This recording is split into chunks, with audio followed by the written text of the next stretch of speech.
Courtside of the Virtual Hardwood, it's the NLSC podcast, episode number 413.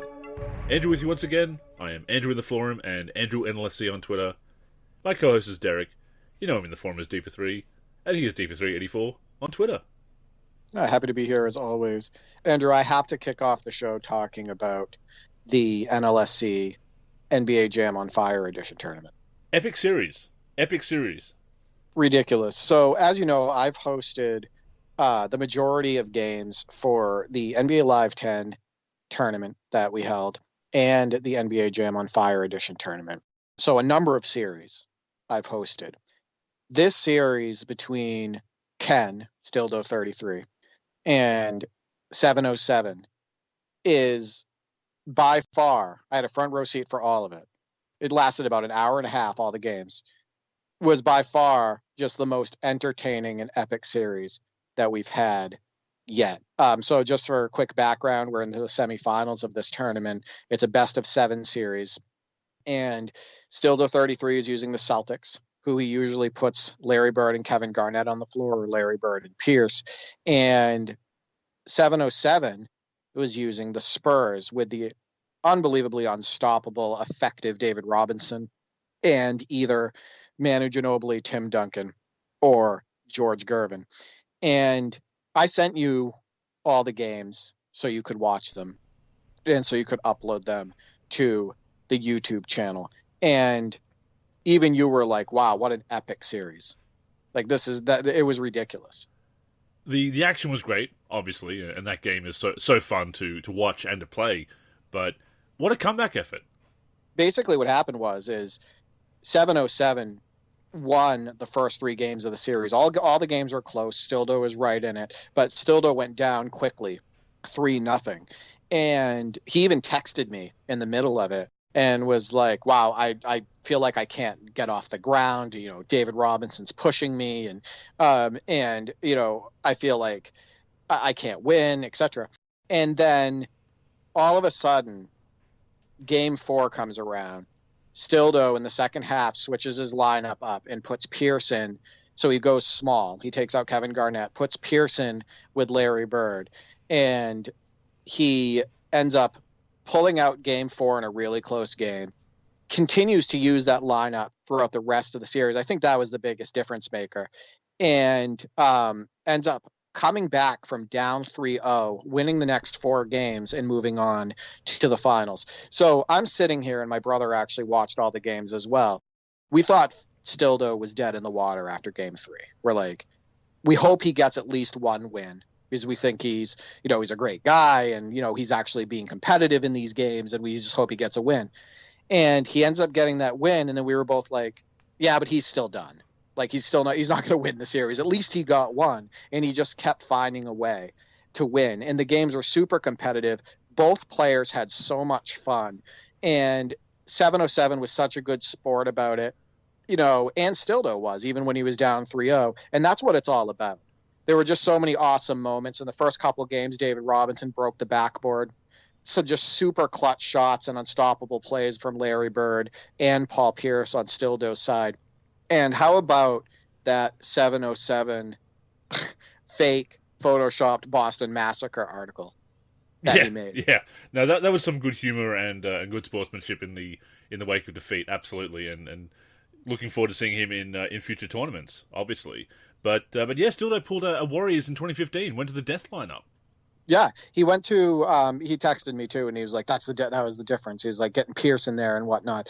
And he did. He went to the death lineup, and it ended up working out. But yeah, 707. He's going to be hopefully in future tournaments, and he said that that's his motivation. He made that article, and it said something like, "Stildo 33 crushes 707," and it's a Photoshop picture onto like a newspaper article of Larry Bird on fire throwing down a reverse jam, and with the title Boston Massacre. So you can see that up on the NLSC, and I also posted it on Twitter off of my at D43G channel. But yeah, if you haven't watched that series and watched the comeback and everything, go on the NLSC YouTube.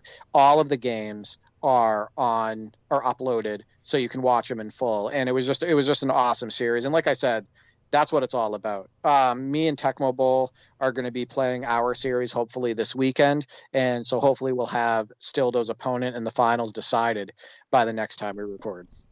Of course, there is a playlist on the NLSC YouTube channel where you can watch all of the games in order. Same with the NBA Live 10 tournament. Go back and watch that as well. But isn't that the fun part of NBA Jam? Because you have these duos, obviously, except for the one jam that's 3-on-3, or the acclaimed jams, which are 5-on-5, but we don't talk about those except to make fun of them, mostly. When you're just changing that duo that you have and finding that one that works and trying to counter someone else's duo, because you might have one that works against so many teams either against opponents, user versus user, or against in the tournament mode itself or the campaign mode. And we've found that when we've been playing Road Trip, have we not?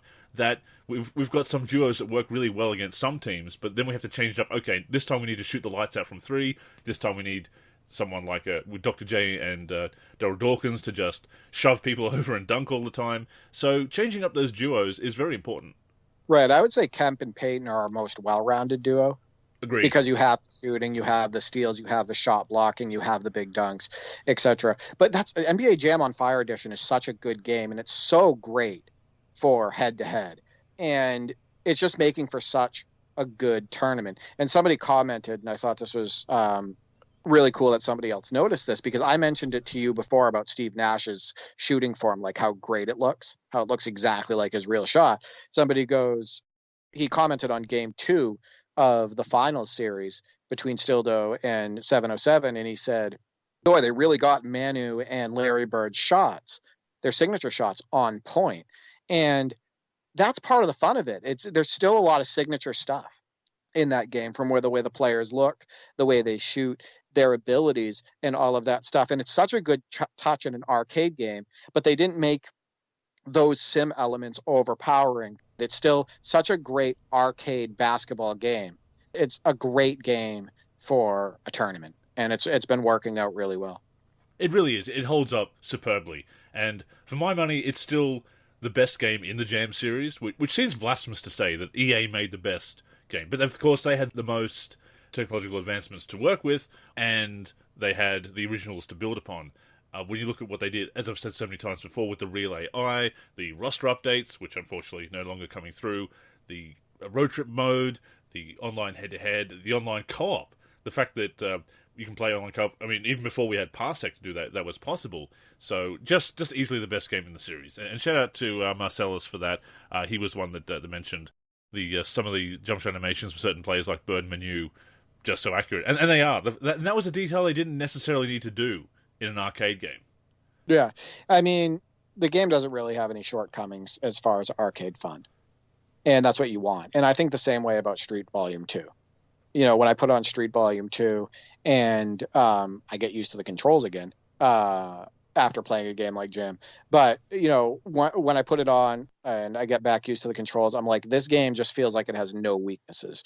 The dribbling feels really great, you know, chaining moves together, all the different things that you can do. The way shooting feels, going up and blocking shots, either, you know, off the glass like my brother did with Shaq, you know, snatching shots out of the air, you know, pummeling people at the rim, all of that stuff. Like Street Volume 2 and NBA Jam on Fire Edition might be the 2 best arcade basketball games ever made. I think they're the gold standard. They have to be the bar, really. Right. And somebody did say, it was QB1120, actually, Q on the forums. He said that his loss from the Jam on Fire Edition tournament still stings, and that it made him really want to do a future tournament on Street Volume 2. And I agree with that. I think that later this year, you know, after we do the March Madness tournament and whatnot, that Street Volume 2, we definitely got to do an NLSC tournament on that. Absolutely, yeah. And I also love that, you know, we've talked about the sportsmanship in these tournaments so often, but it bears repeating because it's such a problem in the online scene elsewhere. 2K. But, yeah, you know, we've talked about that many times before, obviously. But the fact that people are being eliminated and they're not getting upset and saying, well, I don't want to play anymore. They're saying, I can't wait till the next tournament to get my revenge. That's sportsmanship. That's competition. That's competitive spirit, and I love to see it. Yeah, it's been amazing. You know, in my series, I played against Trace I, and I ended up winning that series. And he, the first two games were pretty lopsided, but the third game he ended up competing a little bit more, and I think he lost only by 8 or 10 points or whatever. And his comment wasn't being pissed off that he lost the series or that we got swept or anything. He was like, hey, I got closer in that last game. You know what I mean? Like, I played better, I got closer, there was improvement and everything. So the attitude around players in all of these tournaments that we've run so far and all the different people that have played in them has just been awesome. And that's what it's about. And that's why I wanted to start running these tournaments, is because that's how you make memories with these video games. Like, Stildo, for days after they finished that series, was texting me, just talking to me about the series, that NBA Jam series. He was just so excited about it. And like he said, it was just so much fun. And I don't want to stop running these tournaments anytime soon. I just want to keep going with them. Oh, it's definitely going to be something we're going to be doing moving forward, because it's enjoyable content to watch. It's enjoyable to take part in. If I can ever get my connection working better, then I'd love, and that's not on Parsec, that's on Australian internet. It was, as we've said before, it's a bit hard for me to take part in these tournaments, but I'd love to get into them. And one final point about that great attitude, it does show that people want to have that competitive spirit, and they want to have that good, clean competition and not that toxicity. So you do have to wonder why 2K is so toxic online. And I'm going to go into more detail about this in an article, but, and I know I've written about it before, but once again, it bears repeating, that the games and the way they're designed go a long way in fostering that toxicity in the online scene in NBA 2K. Because the attitude of the community, obviously there are jerks, as in any online community and online gaming community, but clearly there are people that want that good, clean competition and that fun, and have a great attitude about competition and playing games with each other online. So the fact that 2K is in the state it's in, 2K Online is in the state that it's in, really does speak to how the game pushes people towards elitism, gatekeeping, toxicity. That needs to be cleaned up from the game's end. Yes, it's also on the community as well, but you get the community and the audience that you foster. Yeah, I think that the game's design definitely doesn't help in what they push in the game. And, the other thing, too, that I want to point out is if the game is frustrating itself, you're going to have frustrating players, right? Absolutely. You're going to have frustrated players. So with all of the, 80 badges and whatnot, all of the artificial boosts and the issues that people have with the not balanced gameplay, that's going to create a lot of frustrated users in a toxic environment in itself, because players are not enjoying the game, right? Absolutely. And they're having issues with that competitive nature and that competitive balance. So I definitely agree, and I look forward to that article when you put it out.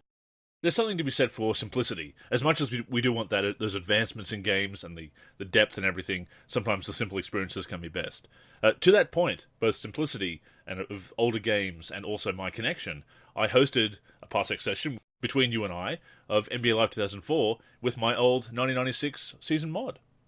So this is awesome and brought back a lot of memories. And your sliders are fantastic for that roster. That's almost the best that game has ever felt. I think they're just the default sliders, actually. I don't know if I've actually changed them. Oh, really? That is the best the game has ever felt. Really? For me. And maybe it's the mod. Maybe that's what it is. Maybe. So I was using the Heat, just so people know. It's a 95, 96 roster, and I'm using the Heat, and Andrew was using the Suns with Barkley and whatnot. So I had Tim Hardaway, Rex Chapman, Alonzo Mourning, Walt Williams, etc. And obviously Andrew had Barkley. And, John Hot Rod Williams and whatnot. And I actually posted the first quarter highlights on Twitter, and just some awesome stuff in that game. And it's the least input lag I've ever had with you hosting. So that's also another good sign. Like, you could tell in the first quarter, you were like, because I was pulling off a lot of stuff like alley-oops and quick first steps and everything. And I was timing my shots. It really did feel great. But Andrew had just some awesome hop step dunks with Charles Barkley. Nice quick drives with John Hot Rod Williams from the elbow, some nice outside shooting, and I had some huge blocks with Alonzo Mourning in that game. I think I probably had 7 total, but a few of them were super memorable in that game, and I did some nice outside shooting with Tim Hardaway and Walt Williams. But NBA Live 2004, as far as like a fun factor, remember I talked about NBA Live 2003 and how much fun I had with culture? Yes. NBA Live 2004 just has that fun factor, just like Live 2003, where it's fast-paced, up and down the floor. You have that control in the post where you can spin either way. You can do your hook shots and whatnot. If you time a block right, you can stuff it right back in the guy's face when they go to the rim. You have your little fadeaways, your quick first steps, your dribble moves and everything. From a fun factor, frustration-free standpoint, NBA Live 2004 and NBA Live 2003 are at the top of the series. I think they're both, and certainly 2004 for me, part of that second golden era for NBA Live. You had that first run from 95 to 2000. 2001, 2002, you kind of a bit of a rebuilding era because they changed the code. And then 2003, they brought in the right stick dribbling, of course, freestyle control, and there's parts of 2003 that don't hold up as well for me, or I appreciate them, not ironically, but I appreciate them for what they are, but they weren't exactly what I wanted out of that game, as far as being a sim head, as I am and was. 2004 to 06 was a very strong run, of course. It started with 2003, really, and that's the start of that second golden age, and that strong run for the series. It was still very much competing with 2K. Then, of course, you get into, and when I say 06, I'm talking about what was in the prior gen version, the PC port of that game, obviously the 360 version, which I've developed more an appreciation of over the past 12 months, as you well know, and as our listeners well know as well. It's still not, it's not part of that golden age. It's because it wasn't the strongest launch for that platform, for that generation that it should have been. And then more of a rebuilding era, kind of almost a renaissance with the 09 and 10, and then Dark Ages, again, after that second gold age. So that's unfortunate. We've talked about that before. We've talked about what we wanted to see out of Live in last week's show. And of course, the other thing is that we don't have competition in the space. We've said so many times before. But the mailbag prompt you put out there this week, we're going to be talking about other games that people want to see return. If Live is not to return, if they want competition to 2K. But before we get into that, so much fun with that 96 mod. It holds up pretty well. Yeah, good Barkley cyberface, too. Like, Barkley looks really good there in that game. And the stuff that you were doing with him, I don't care if the game is, almost 20 years old now. I don't care what year it's from. Those dunks, like that jump stop into that two-handed dunk that you did in the first quarter, that looks good. It just looked absolutely awesome. All the art in the mod, the court, the jerseys, in just the way the players played, all of it really came together nicely. So I really can't wait to receive my PC version of NBA Live 2004 and install that mod. As you know, NBA Live 2003 PC and NBA Live 2000 PC already came in, and I need to get those installed and set up on DOSBox. But one thing somebody mentioned in the comment section after I said that I got NBA Live 2000, they said, will you be, or I think actually Live 2003, they said, will you be posting highlights? And maybe, as you know, yeah, as you know, I'm all for the highlights, and you will definitely be seeing highlights from Live 2000, Live 2003, and Live 2004, and you'll probably see them in the top 10, which I thought was really good, really strong this week, a lot of energy. After I released the top 10 this week, and I showed Andrew what it was before he uploaded it, he said, how can you not get excited to play basketball video games after watching that? A pump shot to play, absolutely. Yeah. The audio in this week's top 10 might be the best. Between the audio in the number one highlight, the game winner, the audio that I put over your highlight, which is the number 3 play of the week, the audio on Teddy Bear the Gamer's highlight, all of it just screamed fun. That's what the NLSC top 10 is all about. So thank you for all of the submissions and whatnot. I thought it was a really good week. It really was. I said it again in the description on YouTube. I said it on the front page bulletin as well. Just are you a basketball gamer? If this doesn't get you excited to play, okay, that's kind of gatekeeping. But come on, it pumps you up. You can't not be pumped up when you watch that top 10.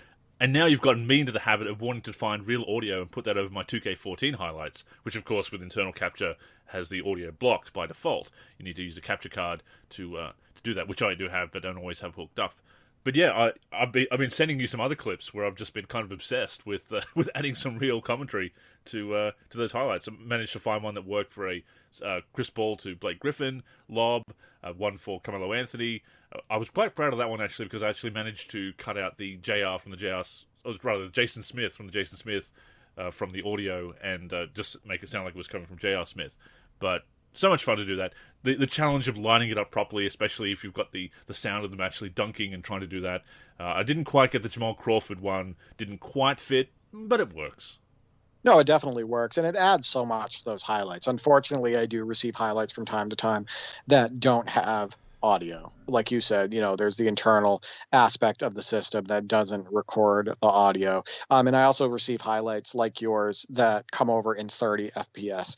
So one of my goals usually when I get those highlights is to smooth them out, make them close to 60 FPS or at 60 FPS, like I smoothed yours out, and then enhance anything visually, sharpen it up, or adjust saturation or something like that if that needs to be done.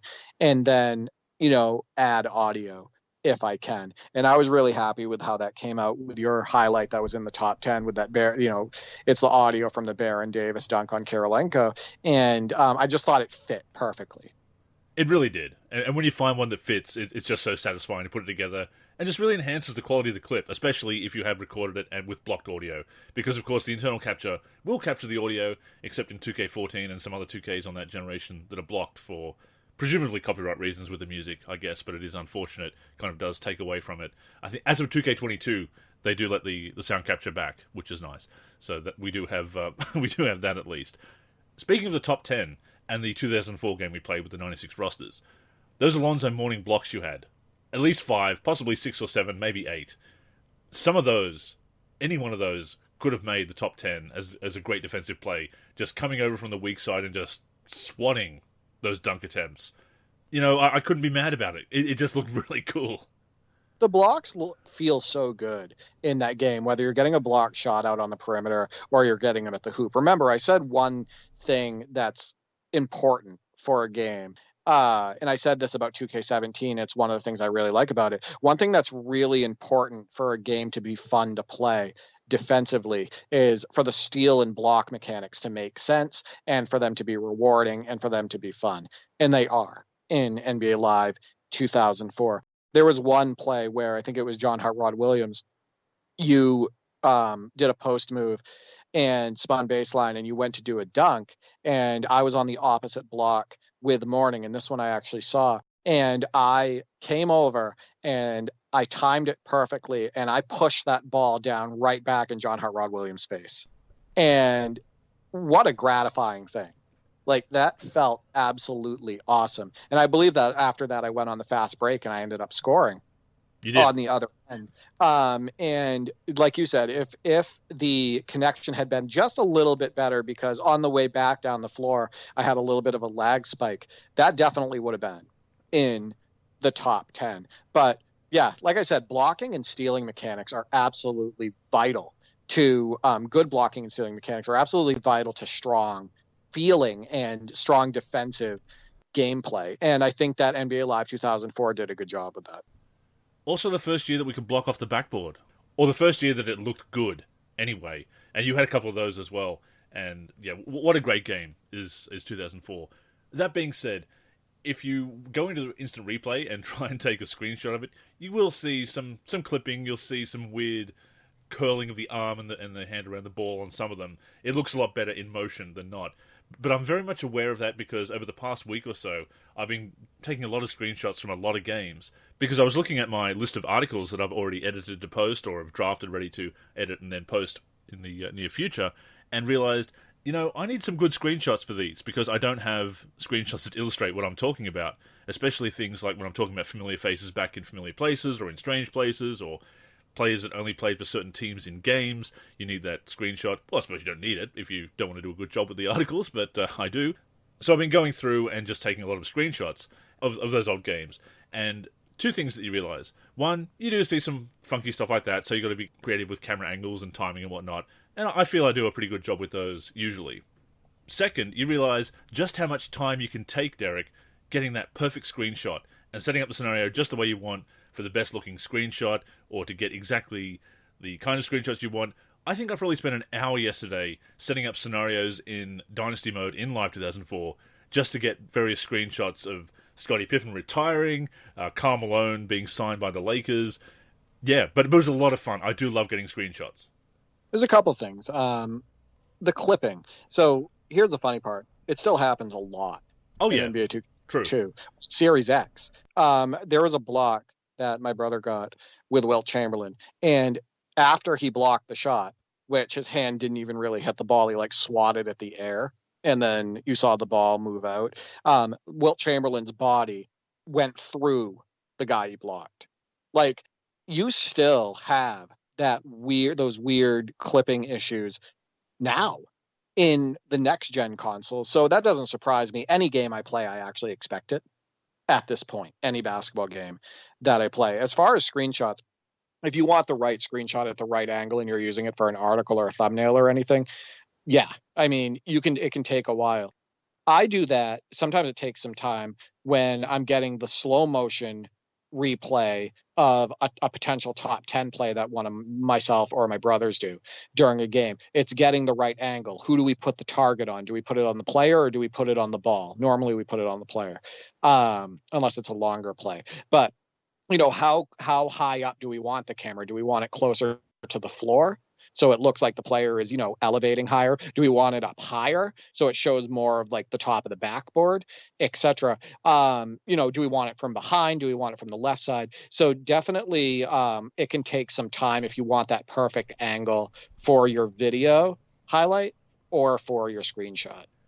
You know what's really frustrating, though, is in games like around about the late 2000s, 2K9, because I was taking some 2K9 screenshots last night, Live 10 has it as well, that sometimes you have the jerseys that just kind of clip through the body or parts of them disappear, and the player model is... that freaky one of Jordan. Yeah. That I think that was Jordan that where his middle body was missing.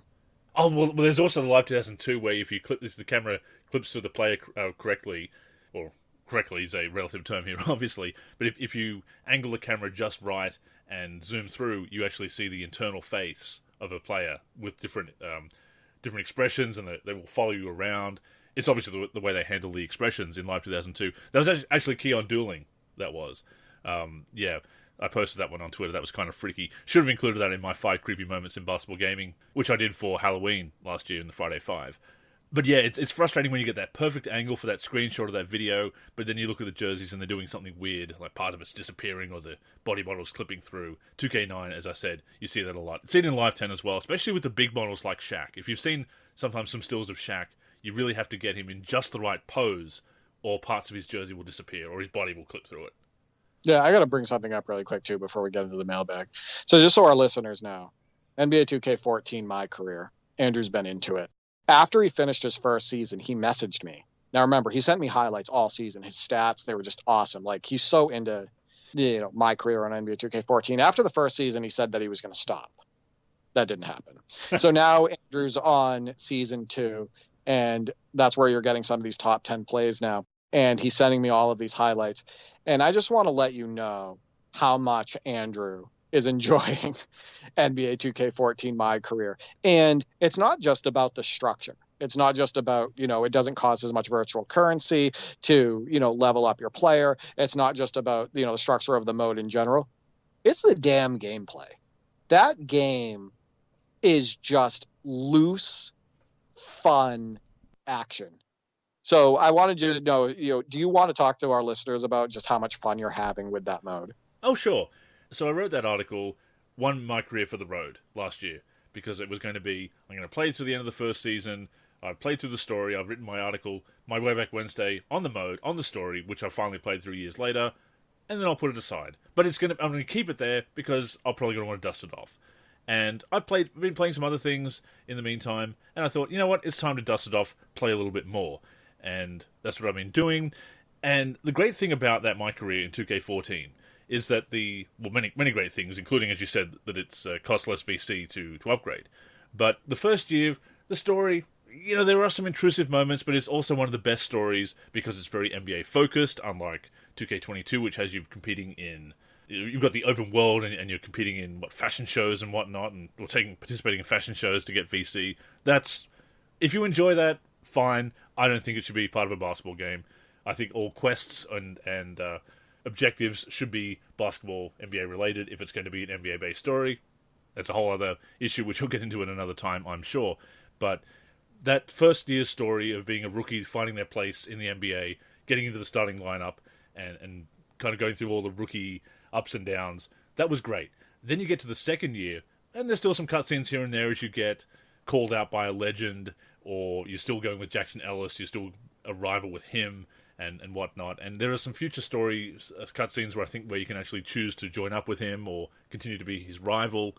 But a lot of the story in that second year, and beyond, of course, is driven by what's happening on the court, which is just the way I like it. So now you've got this new crop of generated rookies, and I'm seeing these new rookies come in. There's a Ken Caffey that has Kevin Duckworth's jump shot, which looks hilarious, or looks like it might be a mixture of Magic Johnson's and Kevin Duckworth's. Either way, it's something to behold. I posted a video of that on Twitter.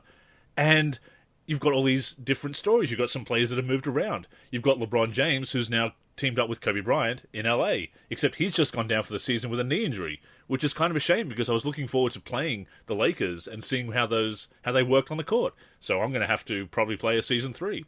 But my new goal is to make the Hall of Fame, because I've already got 7 of the 10 milestones there. I'm headed for 2 more at the end of this season. And I'm really looking to go for completion with this.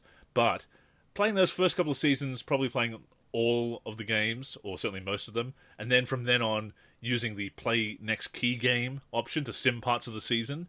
Yeah, that's what I'll be doing to try and get this player into the Hall of Fame and complete all the objectives. But it's just been so rewarding to pick it up. But again, I posted this on Twitter. 92 overall with less than 100,000 VC spent and earned. To put that into perspective, Derek, you get 100,000 VC for the special edition as a pre-order bonus in the special edition of 2K22, and that will barely get you to 85 overall. So that just shows you how much more expensive it is now.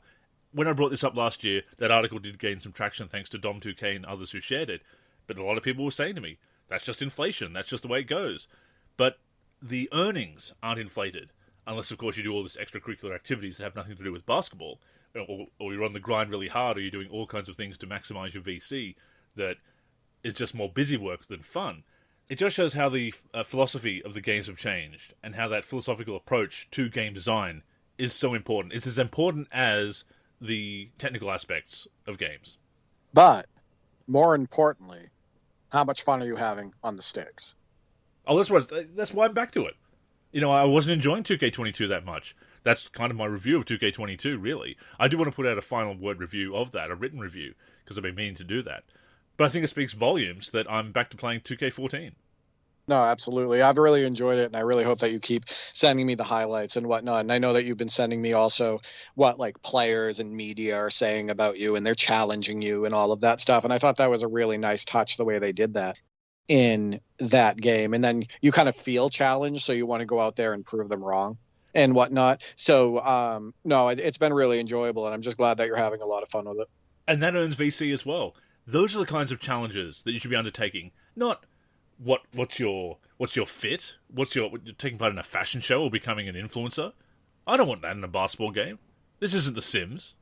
Right, exactly. If somebody's challenged you, you can't get this many wins, or I challenge you to get a triple-double, or I challenge you to do this. Right, and as long as it's basketball related and on-court related and production related, then yeah, that's what it should be about. Like, you'll get some players challenging you saying, I bet you can't hold me below 20 points. I bet you can't hold me to 6 assists. That's awesome. So yeah, no, definitely awesome, you getting into that, and I love the highlights. So that will continue. I'm sure I'll be splitting time with other games, and of course I'll be taking some more screenshots. I've only got about 5 pages left of screenshot ideas that I absolutely need to get for articles I've got planned, but yeah, man, it can take a long time. Yeah, I think that you put your blood, sweat, and tears, your heart and soul into each one of those articles, and people that actually take the time to read them, they definitely notice that and appreciate it. I wish that your articles gained a little bit more traction. I've said that before. I wish that people shared them more often because of the quality of them and the topics that you choose to touch on. And maybe that will change in the future. Maybe more people will get into those articles and whatnot. But it is a damn shame that, we don't have more people, jumping all over them. Oh, and I definitely appreciate when people do share them or comment on them. So definitely interact with me on those. As I've said before, those articles are supposed to start conversations, not finish them. So, I mean, if you come at me with an opposing view, and respectfully stated, of course, then I may continue to argue my point and perhaps clarify points that I'm trying to make in the article, but let's have a conversation about it. And I definitely appreciate any kind of feedback, comments, and people sharing their thoughts on the topic at hand, and of course sharing them as well. So I really do appreciate that, and we really do appreciate everybody taking an interest in our content. A lot of nice comments about the top 10, obviously, about your Parsec video, your tutorial on how to use Parsec, and of course the podcast. So we really do appreciate our listeners and everybody who's checking out our content. So if we don't say it enough, thank you, everyone. 100%. Thanks for all the top 10 submissions. Thanks for partaking in the tournaments. Thanks for connecting with me on Parsec and being okay with me always uploading the videos and those highlights. It's funny, too. I thought about that. I record every session I have with people on Parsec, and I've connected with over 30 people now. And not one person has objected to me sharing the highlights. Well, I think people are just excited to see it because not everybody has the means of recording it. I mean, the means are there, but not everybody has necessarily the software or the know-how to do that. So people get to watch their highlights back. I think that's why people just are happy to see it. Right. Just so for a warning for any of my listeners that want to connect with me, if you connect with me, I will be recording our session, and there is a very high chance that I share the highlights or the full game. You will see some cool highlights, and you will like it.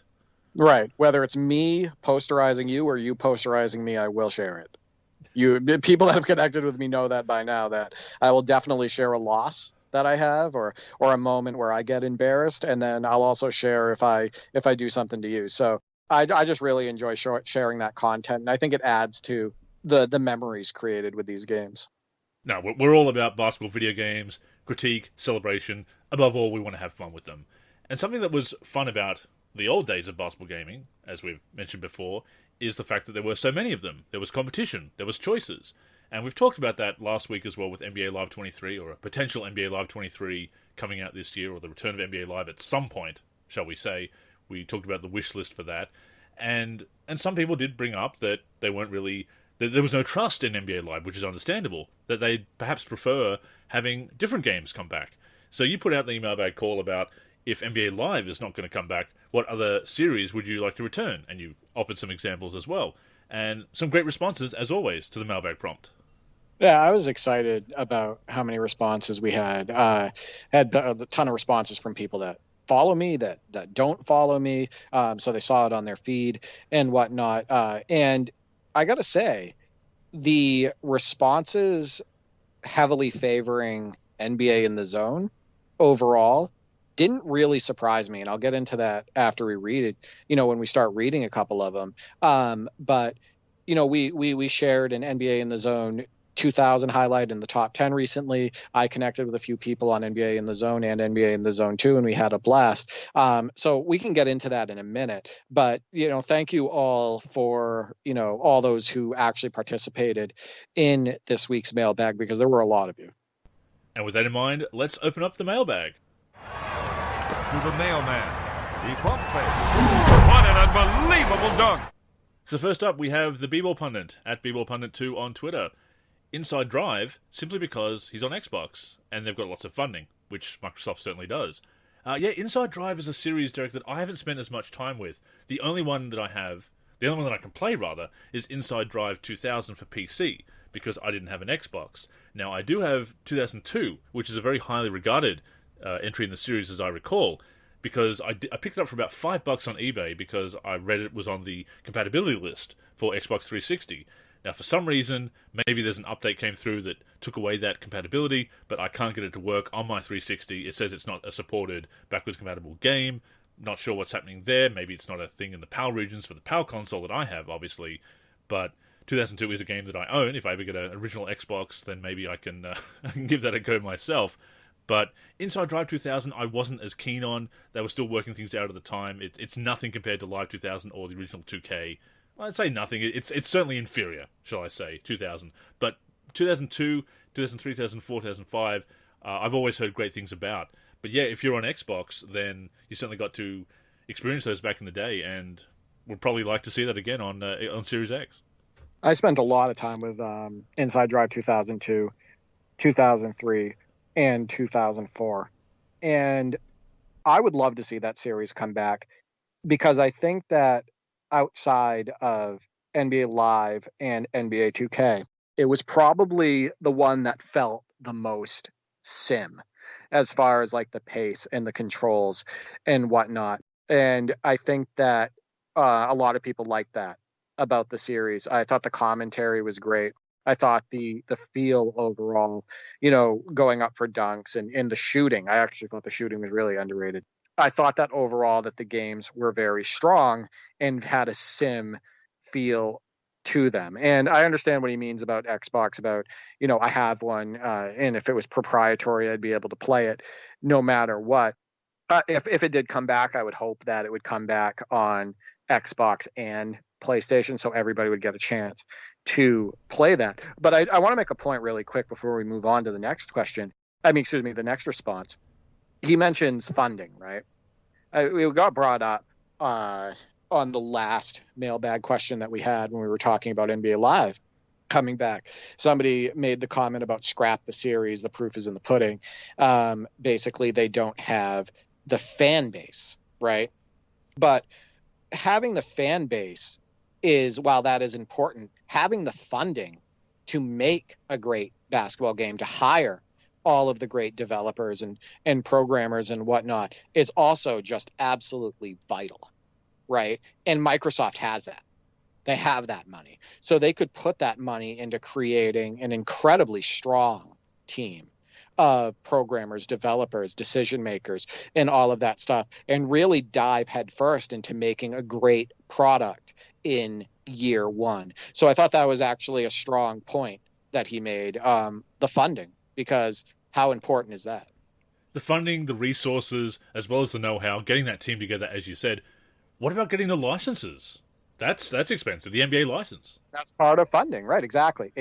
So, if you said, hey, you know what, we want to make a splash out of the gate, and we do have the funding to pay Charles Barkley and the Retired Players Association, boom. Now they have retro content in there, right? So, yeah, funding is absolutely important. So next up, we have Nick Castellina, at @NCastellina on Twitter. NBA Give and Go by Konami, or the arcade version, which, of course, was Run and Gun. Yeah. So, remember I mentioned NBA in the Zone, and a lot of the responses were favoring NBA in the Zone in that series. Same thing with Run and Gun, right? What is the draw to Run and Gun? It's in the name, right? Run and Gun. So the fun is that fast-paced arcade 5-on-5 action that also has the basketball sim aspects around it, as far as like the quarter length and the rules, all of that stuff. Like, basically what I've noticed is people are very drawn to that 5-on-5 loose, fun / arcade basketball game, which we're sorely missing right now in the basketball gaming space. And that's why I think that that's why I think a lot of people are drawn to run and gun in games like that. And it would really be an alternative to 2K as well, because 2K, it does have that sim style, which I like, and I think is the right move for 2K, and sometimes they do go too much in the direction with the street ball influence, and the park influence, I should say, with the way they approach the park gameplay. But that would play differently. A new NBA Give and Go would play differently to 2K, so it would be an alternative. Right. And that's what we want. We want choices. We want alternatives. We want something that feels different sometimes. If you're sick of NBA 2K's gameplay and you want to mix it up and have more fun, more loose fun, or you want to play with a friend and that's more fun for you, etc., you want to be able to have that option. And that's where NBA Run and Gun / NBA Give and Go would fit. Next up is Railhouse, @_Railhouse on Twitter. miss having so many options, but NBA Hang Time, NBA Jam, NBA Live 09, 10, 19, Arch Rivals, NBA Street, NBA Courtside.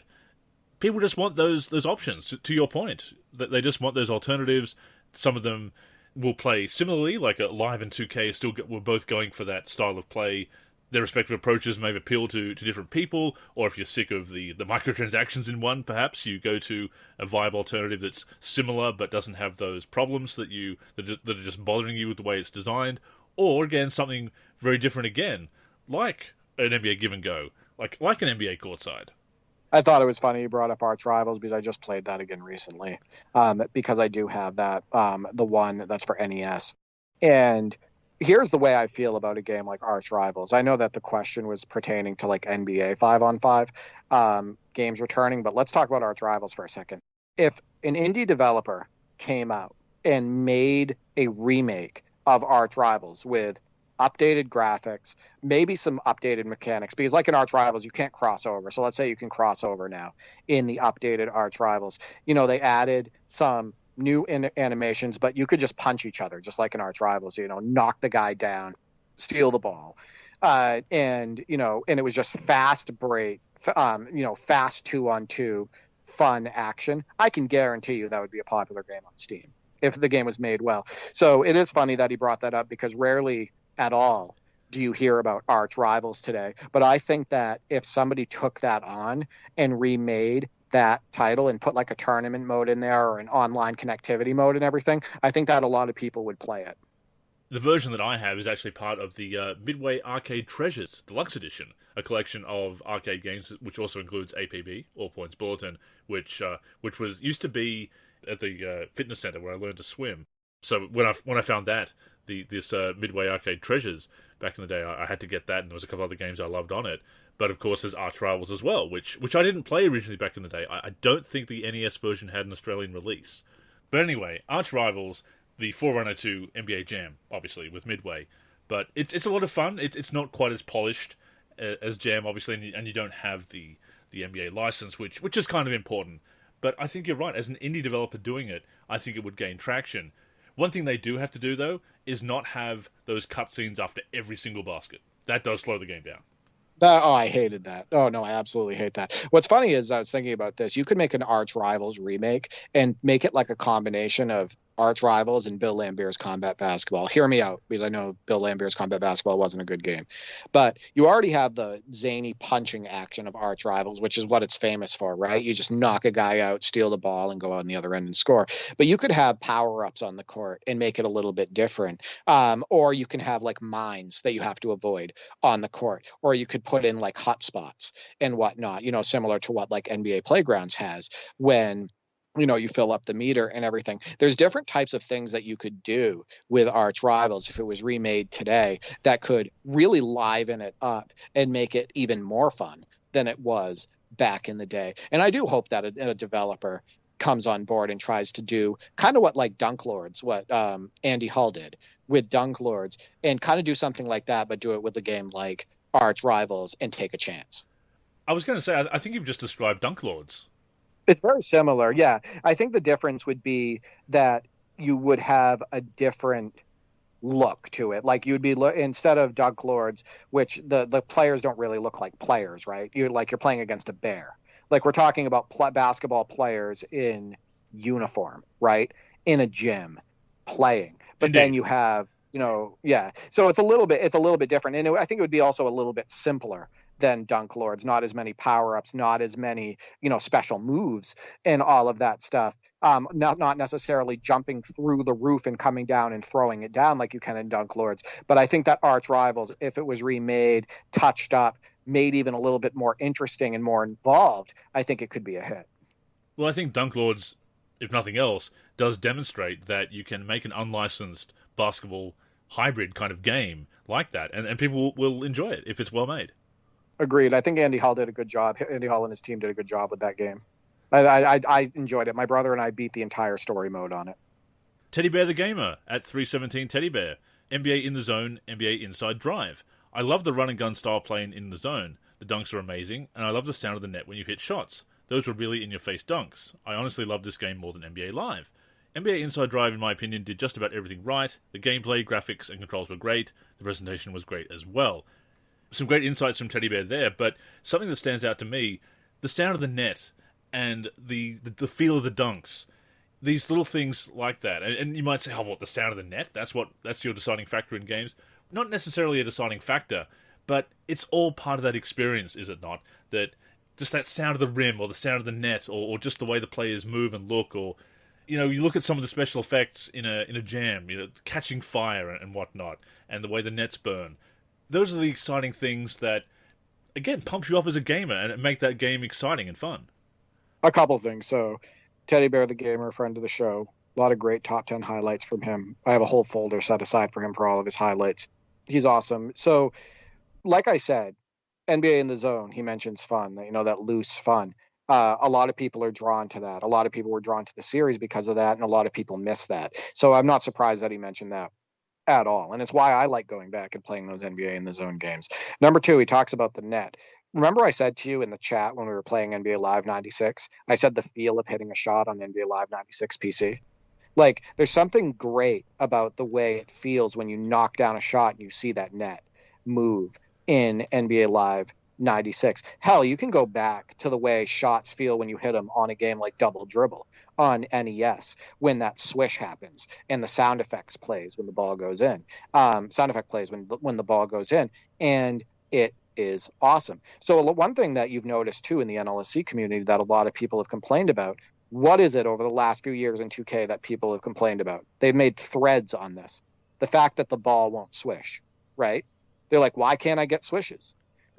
Why are there never swishes? And people are they're trying to find mods to get more swishes and whatnot. And actually, Mau Mau, I want to say, made a mod for NBA 2K19 that allowed the ball to swish more, and I installed it, and it's absolutely amazing. So there is something, there's a draw to those little things, like the way the net swishes. Another thing that's underrated that I wanted to point out, and I mentioned this to you. You notice how on NBA 2K22 the ball hardly ever bounces in, like it hardly ever takes a bounce or two off the rim and goes in. Yeah, like hardly ever, or like it hits back rim and goes in.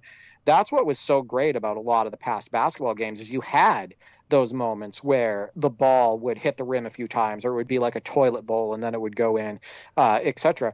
NBA 2K17 did a great job of that. The rim mechanics, where it will bounce off the front of the rim, then it will go off the back of the rim, and then it will go in. Real rim mechanics. And I feel like the games nowadays, the newer 2Ks, have taken a step back from that. The net mechanics aren't as good. You don't get as many swishes. The ball doesn't bounce on the rim as much, and it doesn't seem as realistic. So yeah, those little things, like he mentioned, the feel of hitting a shot, the movement of the net, and all of that stuff adds up to a memorable experience. It's funny, I've had a couple of those toilet bowl moments in 2K14 recently with free throws, and you're just watching it round and round and round and dropping out. So thank you for ruining my my free throw streak animation there. They did its job, though, on it does look good, yeah. It does look good. You never know. Well, you never know because they mixed it up. So, yeah, sometimes it will roll out, but then also sometimes it will go around like 8 times and then it will go in. And it looks cool. So, it always looks cool, yeah, absolutely. It's funny because NBA Courtside is a game that we were talking about in this mailbag segment as well. But the original Courtside, I felt like too many shots did rim in or out, or they bounced around a little bit too much. They went for, you could see what they were going for. They were trying not to have too many swishes, but I think they had too many shots rattle in and around and out and about in the original Courtside. I can agree with that. No, I can definitely agree with that. And some games haven't gotten it right, and some games have. But I think NBA 2K17 and NBA 2K16 probably had the best rim mechanics that I've ever seen. Oh, I love 2K17. You know that. I've been playing that as well recently. And, in this week's Monday Tip-Off, I was talking about how people say, worst game ever until next year, and how people always say that. But you go back and you look at the initial reactions to 2K17, that's there. The vocal minority is always there saying that every game is the worst. But there was a lot of positive reaction to that game, and it continued throughout the year. It did get a few patches through the year that did mess a few things up, and especially playing online, 2K17, playing Pro-Am as much as I did, there were a few patches that changed the balance back and forth, and you'd say, oh no, go back to the other one, or fix this, and unfortunately by the end of the year, it was in really good shape. But 2K17 is a fantastic game. Probably my favorite in the series. Yeah, it's definitely my favorite. on last gen, so the PS4, Xbox One days. I did want to bring up really quick before you go on to the next response. NBA 2K22 is doing that, and sometimes I think it's intentional just to keep the players on their toes. There was a situation, there was a patch that was put through about a couple months ago where if the player was a certain rating on their 3-pointers, so like a little bit lower of a 3-point rating, let's say Clyde Drexler, or Julius Erving, the defender would play off of you about 6 to 8 feet and let you shoot. And if you hit 2 in a row, they would start guarding you again, right? So that was there for about, I would say, a few weeks. All of a sudden, they patched the game and it was gone. So then now there was no room given to Clyde Drexler and Julius Erving. Then all of a sudden they patched the game again a couple of weeks later, and guess what can happen again now? It's the exact same thing. It's the players back up 6 to 8 feet. You have to hit 2, and if you hit 2, they start pressuring you. So sometimes I think that they're doing it to keep things fresh and keep gamers on their toes, not necessarily to fix anything that people are complaining about. Oh, those constant changes with patches, such a problem. It continues to this day. I felt 2K17 was, well, I was playing 2K17 more than 2K22, so I suppose I noticed it more then, and certainly in the online arena. It felt a bit worse because it felt like every patch was changing things drastically, where they have kind of backed off a little bit with that, but that's interesting. You've been playing more 2K22 than I have as of late, so I wasn't aware of that, but I mean, that's how it should be. They should be giving space to the weaker outside shooters and then saying, okay, well, it's you're making a couple, let's actually guard you. So that's how it should be. Well, they should know better because I'm shooting about 80% from 3 with Clyde Drexler on those open shots.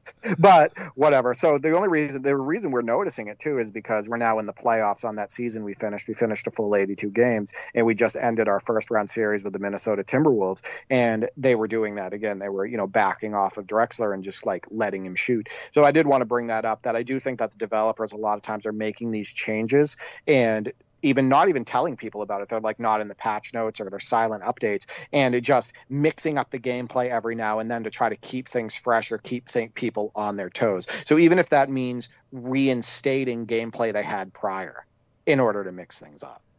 And it's that lack of transparency that really continues to bother us in the patch notes, the lack of patch 100%. notes.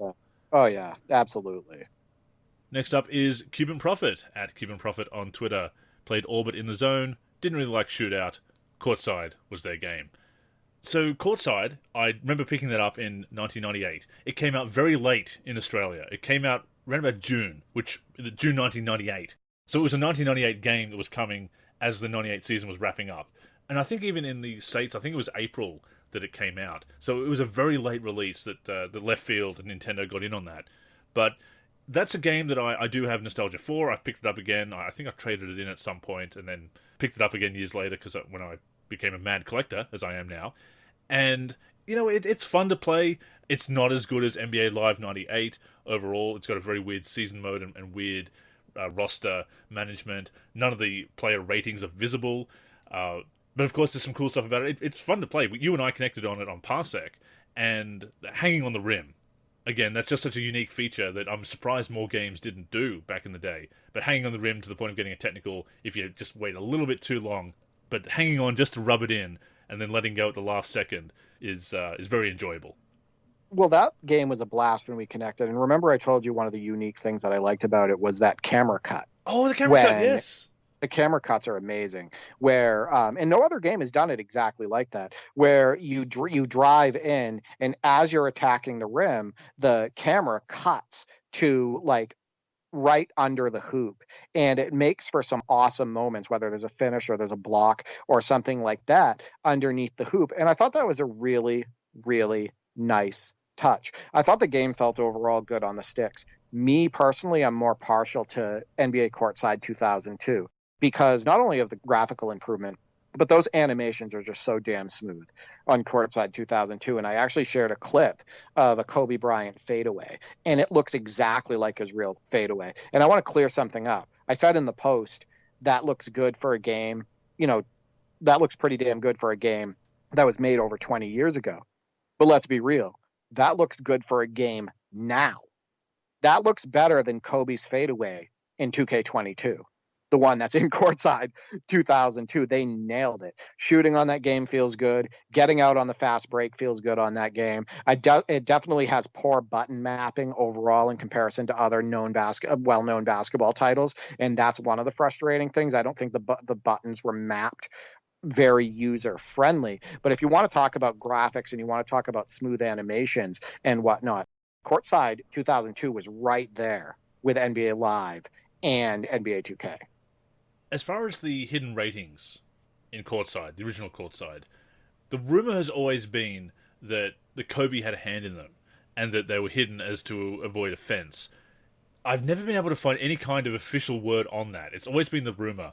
But over the years, I've thought about it more. Because back in the day, as a teenager, I thought, oh, well, that's what happened, obviously. But the more I thought about it, would Kobe Bryant have time to, well, certainly even to just consult on the ratings for almost 400 players? I think that's just an urban legend. I think they just hid them either out of they didn't know what they were doing with making a game. It was their first basketball game or one of their first basketball games that they made. Actually, I think Left Field might have made Slam and Jam as well, so it probably wasn't their first. But I think it's more a design choice than I think it's one of those anti-Kobe rumors. But it's always that rumor that's persisted, interestingly. And that is interesting because it makes me want to believe it, so that when I'm using a player and he's performing terrible, that I want to say Kobe thought this guy sucked. Yeah. Yeah, I think that is kind of the draw. So I'm going to choose to believe that Kobe did that he had his hand in the ratings and that he helped in that regard. I think that he might have time back then in order to do that, or at least consult on it. So I'm going to choose to believe it because it's going to make me even enjoy playing the game more. That's fair enough. To be fair, I can't find anything that disputes that. I'm just thinking of it. I'm just trying to piece it together from what I could find, which is not much, as I said, except the fact that the rumor is often repeated. Another interesting fact about the rosters, of course, Michael Jordan is replaced by a roster player.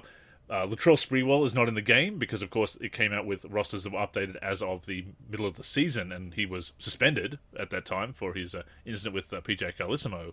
And David Vaughn is on the Bulls, and it's the only game where you'll see David Vaughn on the Bulls because he was traded there and had about 3 games. I think he played 3 games for them in the middle of the 98 season before they cut him and he went to New Jersey. So it's one of those very rare appearances, very rare stints that's actually officially represented in a video game. You love those little nuggets. I love them. I absolutely love those little nuggets that you find out about the game. I was thinking, I forget which game I was playing recently, but I saw George Zedek on one of the teams. I want to say that it was the Hornets, and it's players like that and he wasn't bad actually. He was a pretty good center, but it's players like that I love to see in the video game and then jump on Basketball Reference or international Basketball Reference and whatnot and look up their stats and kind of refresh myself on their career and see who they played for and how long they played for. And, oh, look, they're on Charlotte in that season. How many games did they play with Charlotte that season? How did they perform? What rating did they give him in the video game and stuff like that? So I'm much like you, like those little nuggets. Those are a lot of fun for me. It's certainly given me a lot of material to work with for articles, and yes, there are further articles with those tidbits coming, including more familiar faces in strange places and familiar faces in familiar places. Speaking of familiar faces, though, Derek, or familiar names at least, at B-Ball Video Games says, you know me, I'd take them all back. I love playing older B-Ball games, but if I had to pick one, it would probably be NBA In the Zone. Had a good long run as far as amount of games, and were all easy to pick up and play with satisfying gameplay. Oh yeah, and we'd love to see Konami B-Ball games again. So at B-Ball Video Games, he has a ridiculous basketball gaming collection. He shared some of it on Twitter and whatnot via screenshots. And he goes back and he loves the classics. And him and I have connected on NBA 2K10 using the 96-97 roster and the 91-92 roster. We've connected on the NBA Jam for PlayStation and whatnot. And he's like us. He's just a big time retro gaming fan for basketball, and he loves playing them constantly. So he's awesome, good friend of the show. He brought up NBA In the Zone, and what he said is what I thought we were going to get for a response, and it makes sense, is easy to pick up and play. And what have I said that hurt some recent NBA lives in the past? The demo. Why? Because when you picked up and played it for the first time, that first impression, it wasn't really fun to pick up and play. It wasn't Like NBA Live 18, it wasn't super fun to pick up and play. It wasn't easy, to get out on the break and, make crisp passes or, hit your guy in the corner for a jump shot and, or, get your guy in the post and attack the rim. Like, it wasn't great for pick up and play and loose fun. And that's where I think the NBA in the Zone series was a hit and where it knocked it out of the park overall. Loose, fun gameplay, easy to pick up and play, and easy to understand. Like I said, I connected on NBA in the Zone with Tecmo Bowl, with at B-Ball video games, and both of them instantly, boom, picked up the controller, were right into the action and being competitive right out of the gate, and they both just had a really good time. So again, NBA in the Zone has got brought up on many of these responses, and it wasn't a surprise to me. Well, to that point, Lakeside at Rob Diller also says in the Zone, so it's definitely a popular choice. Going back to Courtside, the original Courtside, that could be a little bit hard to pick up and play, but only because of Nintendo 64's, shall we say, unique controller. Yeah, those are not my favorite controllers. I think the Dreamcast ones weren't that user-friendly overall either. But yeah, the N64 controller is definitely not the best. I'd say that some of the worst controllers that I've ever used, I don't know if you ever owned one, but the Jaguar 64-bit system. I know. Yeah, not only were the controllers huge, but the mapping was weird and whatnot, and I just was not a fan of the Jaguar controllers. Next up is Michael at Mike24Forever on Twitter. Shootout had the first shot meter, if I recall correctly. I enjoyed this series, so that would be my choice, followed by Inside Drive. Again, Shootout, a PlayStation exclusive, it being a Sony production. So about Shootout, I didn't realize this. So San Diego Studios is the company that makes MLB The Show, which is just a ridiculously great baseball video game. And my brother and I are hooked on MLB The Show 2020. The graphics, the gameplay, the attention to detail, the customization. It just hits on everything. It's just it might be the best sports video game I've ever played. MLB The Show 2020. So if they can make such a great baseball game, so realistic, so fun to play with all those customization options, and that series has done well, so we talked about funding, what could they do with the NBA The Life series if they were to bring it back? So formerly NBA Shootout of 989 Sports, and then it became, PlayStation, the NBA The Life, and then they stopped making games. But imagine if they, with this new technology and with this new funding and all of that stuff, if they dove back into the basketball gaming space and made a basketball game. I think that would be absolutely awesome. So I'm definitely all for them getting in on the basketball gaming, making scene. Well, Philly at Philly A215 on Twitter also says that Shootout was the third best game compared to Live at 2K, so obviously very popular. It would actually be an interesting situation if they were to come back and Microsoft comes back with Inside Drive. So you have Inside Drive as the alternative on Xbox, and then on PlayStation you have NBA Shootout, or Total NBA as was called in Power Regions, because everything in the 90s had to be total or radical or whatever. But very weird regional renaming there. But if they brought that back, or NBA The Life as it later was, if they brought that back as the Sony exclusive, that would be an interesting situation as well. You'd have 2K as the multi-platform one, possibly, hopefully, NBA Live as well, but then you would have these platform exclusives in Inside Drive and Shootout, or whatever Sony was to call it. Well, he talks about Shootout being right there with like NBA Live and NBA 2K. One thing I mentioned to you when I was revisiting NBA Shootout 2004, I thought it was really great. Not only was the commentary team awesome because they had Bill Walton on it, and Bill Walton is excellent on the mic in NBA Shootout 2004. But like I told you, they have right stick dribbling. And I think that's very underrated because NBA Live was doing it at the time, but NBA Shootout also put it into their NBA Shootout 2004 game. So you have your right stick dribbling where you can do crossovers and spins and whatnot. And I think it really adds to the fun and control of using the players. It wasn't as well implemented as the NBA Live series, but it was still workable. And the graphics stood out. The presentation, like I said, Bill Walton, stood out. And there's a lot of fun moments in that game. And I really think that they were hitting their stride at that point. And then, like we had talked about, they switched over to NBA The Life, and then they stopped making the series. He mentions the shot meter. and I actually messaged you about this as well, the shot meter was very good. It was big when they first had it in there, but it was very functional. It made sense. And people think that these are new concepts, but NBA Shootout, regardless of the platform, was having those shot meters in there, and people liked them.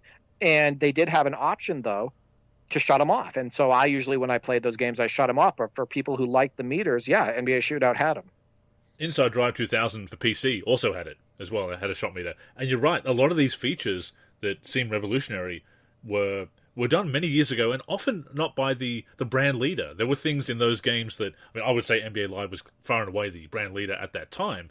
There were things in these other games, and 2K, of course, came along and did the same thing, that Live wasn't doing. Live ended up adopting, or in some cases didn't end up adopting to their detriment. So it is interesting to look back and see some of these features. Well, I didn't know that at the time about Inside Drive because, of course, I couldn't play it not having an Xbox.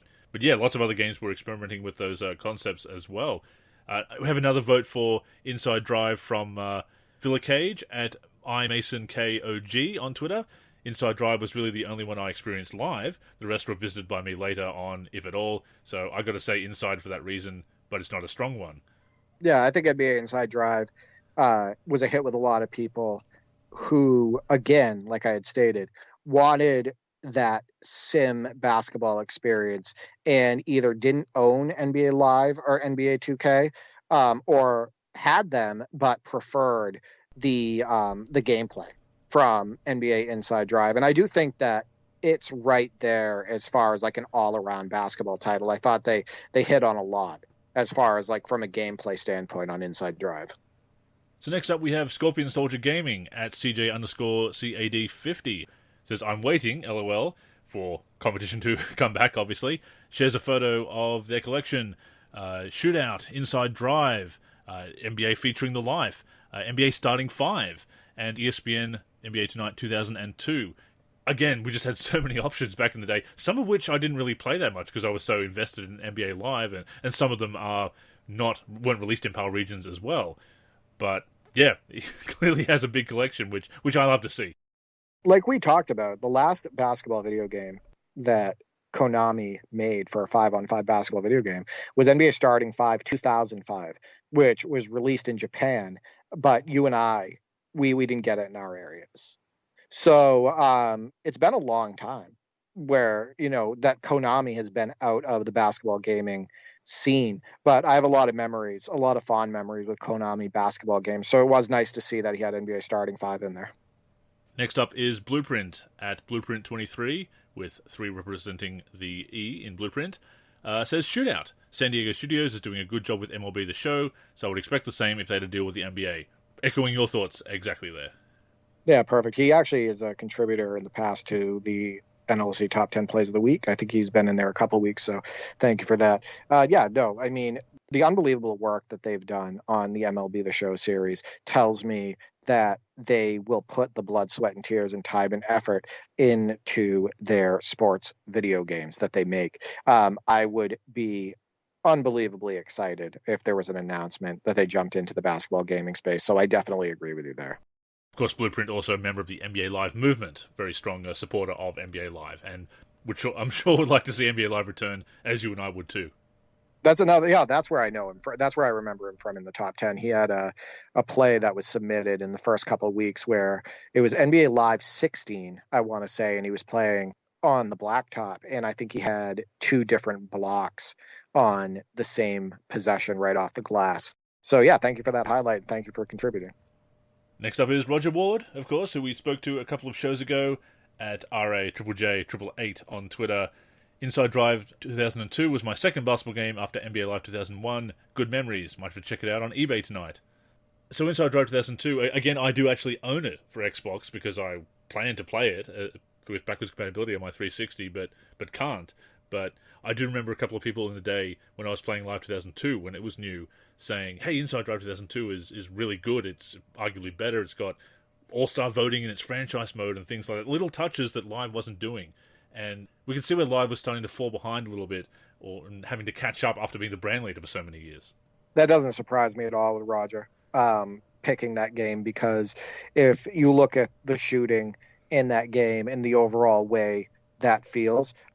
It's very similar pace-wise, actually, to NBA Live 2001, in my opinion. I think that from a gameplay standpoint, it wouldn't surprise me to hear that, Nate and Roger actually had a lot of battles on Inside Drive. So we have a few more on Twitter. Jerry says NBA Shootout and the NBA Street Series. Yeah, I saw that one as well. I mean, we were talking about 5-on-5 NBA sim basketball games, but obviously who wouldn't want to see NBA Street come back? I mean, I don't think there's a fan out there, a basketball gaming fan or a basketball fan in general out there that would say they didn't want to see that series come back. So that's not surprising at all. The Retro Referee at the Retro Referee on Twitter. He's curious to see what Sony's San Diego Studios would do with the NBA license again. Doesn't think it would be an NBA Shootout revival. It could be more like NBA The Life, which was their latest series, of course, from the late PS2, early PS3 era. Which is, again, a lot of people want to see that. I think that a big draw, if they ever did come back, would be The Life if they brought that mode back, because people do want another story mode, another interactive story mode, and a different experience than what they're getting from the NBA 2K series and what they're not getting from the NBA Live series when they actually release titles. So obviously it wouldn't be the Shootout series. Most likely it would be kind of a revival of the Life games. But I do think that story mode could be the draw once again. It's a very interesting story mode, The Life, in that it's a series of mini games. Well, certainly the version that I played in NBA 08 was the series of mini games and fictional players and whatnot. I don't think you could take that approach. I think you would have to be a little bit more like MyCAREER's stories. But if you did it differently, and if you had some of those mini games mixed in, which 2K has done with some of the parts of the MyCAREER story, actually, it could work. And once again, it's competition, it's alternatives, it's choices, so I'm all for it. Even if it doesn't appeal to me personally, which is something else I should really stress here, is that if a choice doesn't appeal to you personally, that's okay. It's choices for other people. You can still choose what you want to choose. Right, I think that they need to lifen up the Life a bit and add more content to it and make it a little bit more interactive for the player and maybe give it more of a story with memorable characters and whatnot in order for it to work nowadays. But I don't see why they'd have to change the branding for it. You know what I mean? Oh yeah, like the name still works. It's a very good name, so I think that would still be a draw. And 05 Eddie Guerrero at Damon Swank on Twitter, NBA Shootout and The Life as well, or a fan of both. Right. Yeah, so we got a lot of NBA Shootout and a lot of NBA in the Zone in here, which is to be expected. And on that note, NBA Live BR at NBA Live BR on Twitter, played them all, spent more time probably on In the Zone. So again, In the Zone, very popular choice for the responses to the mailbag. Right, and NBA Live BR is all about the fun. He's all about the pick up and play, the ease of play, the being able to just enjoy his basketball video games. So NBA in the Zone, again, brought that for people, and a lot of people spent a lot of time on those games as a result. Indeed, he goes on to mention that used to battle with his friend on In the Zone afternoon after afternoon, and if I remember well, I love the graphics and the different camera angles. So all those games brought something to the table, is the recurring theme, and why with Way Back Wednesday I like going back to old favourites that I played and seeing how they hold up and remembering things that I may have forgotten that they did, or also checking out games for the first time and seeing what they brought to the table and what I missed out by being so dedicated to NBA Live back when I was a young basketball gamer. So it's great to see what these other games brought to the table and what we're missing once again in the space currently. Yeah, the NBA in the Zone series does have good camera angles, but I want to touch on a point where he talked about how fun it is playing head-to-head. It was, I want to say, me and at B-Ball Video Games, we were playing the original NBA in the Zone. And remember I told you how important defensive mechanics and defense feel is to the fun action, especially in a head-to-head environment. The steal and block mechanics on the original NBA in the Zone are just absolutely awesome. I think I had about 7 or 8 blocks in that game with Eric Montross just swatting everything at the rim. And of course, that's a little unrealistic for Eric Montross because he wasn't a great shot blocker, but it felt great in this arcade atmosphere. But just timing those blocks and the sound of the swat and all of that stuff was just a lot of fun. And, he was getting some good blocks on his end as well. We were both getting, reach-in steals and whatnot. So I think that those are very, very strong, fun head-to-head games because not only is offense fun to play, but so is defense. Montross may not have gotten you a lot of blocks, but he did get you Antoine Walker by the trade for the 6th pick in 96. And what did that lead us to? The Eastern Conference Finals in 2002 with Walker, Pierce, Kenny Anderson, that team, and whatnot, and then a short revival with employee number 88, Antoine Walker, originally when he first came back, and then he ended up getting his number 8 back with the Celtics. Unfortunately, he wasn't with us after the 04-05 season, but I wouldn't have minded seeing him with the Celtics a little bit longer. So heading over to Facebook now, Dio over there, another vote for NBA Shootout. Better animation than NBA Live, more dunk packages, and can dunk from the free throw line with a follow-up dunk after a free throw miss. I remember the announcer saying trifecta. Again, these little things that just stick in your mind that really made the game for you. Yeah, Shootout was kind of a good mixture between sim and arcade. I think they had a good balance, and then that fun presentation as well. But Stildo 33 talked to us a little bit about the fun he had. Remember, with his unbelievable playoff series that he had with his friend. He even touched on it on the podcast, talking about how Shootout was, a really good balance of sim and arcade, and it was a game that you could just pick up and play and have fun with. So I definitely can see where somebody would even prefer the NBA Shootout series as an overall basketball title, between the lines gameplay wise over NBA Live and NBA 2K. And jumping over to Instagram now, AZCards77 Ingfam also says NBA Shootout. 1G Money, also on Instagram, NBA Shootout, 989 Sports made some pretty good games. And then BagsOverCloud_ on Instagram says NBA Inside Drive. The game mechanics were top-notch for its time, and I enjoyed season franchise mode. Yeah, the mechanics on NBA Inside Drive are incredibly underrated. Like I talked about earlier, they're smooth. The shooting and whatnot felt good. Nice feeling dunks, drives to the rim. I actually posted a recent highlight. I think it was from NBA Inside Drive 2002 of a Steve Francis dunk after a move that I did on the perimeter and whatnot. And it just looked really good, and it felt organic and whatnot. Those games are very underrated. And it's really cool to see that people have this nostalgia for other games apart from Live and 2K.